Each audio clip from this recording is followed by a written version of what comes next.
ইরানের তেল সম্পদ এবং অর্থনীতির মেরুদণ্ড নামে পরিচিত খার্গো দ্বীপের দখল নেওয়ার ব্যাপারে যুক্তরাষ্ট্র বিবেচনা করছে বলে জানিয়েছেন দেশটির প্রেসিডেন্ট ডোনাল্ড ট্রাম্প।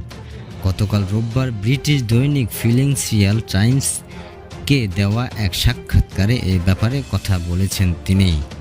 সাক্ষাৎকারে ডোনাল্ড ট্রাম্প বলেন, সত্যি বলতে কি, আমার সবচেয়ে পছন্দের কাজ হলো ইরান থেকে তেল নেওয়া, কিন্তু যদি আমি তা শুরু করি তাহলে যুক্তরাষ্ট্রের কিছু নির্বোধ লোক বলবে আপনি এটা কেন করছেন। তবে তারা নির্বোধ। খার্গ দ্বীপের দখল নেওয়ার প্রসঙ্গে ট্রাম্প বলেন, আমরা খার্গ দ্বীপের দখল নিতে পারি, নাও নিতে পারি। এমন হতে পারে যে খার্গ দ্বীপের দখল নিয়ে আমরা সেখানে কিছু সময়ের জন্য অবস্থানও নিতে পারি। আমাদের হাতে অনেক বিকল্প আছে।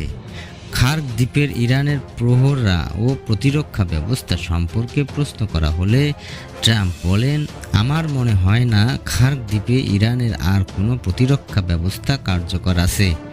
আমরা খুব সহজেই সেটির দখল নিতে পারি। উল্লেখ্য, ইরান বিশ্বের অন্যতম শীর্ষ তেল উৎপাদনকারী দেশ।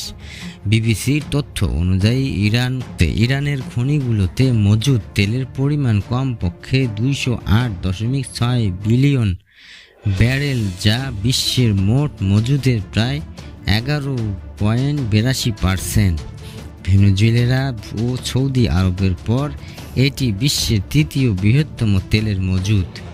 ইরানের অর্থনীতি অনেকাংশে তেলের রপ্তানির উপর নির্ভরশীল এবং এর হিংসভাগ প্রায় 90%। তেল চীনে রপ্তানি করা হয়।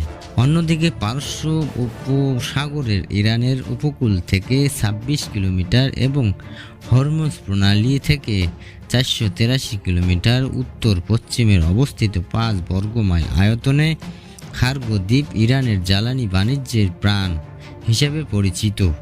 দেশটির 90% অপরিশোধিত তেল ও তরল গ্যাসের চালান এই দ্বীপ থেকেই বহির্বিশ্বে যায়। কৌশলগতভাবে এই দ্বীপটি খুবই গুরুত্বপূর্ণ।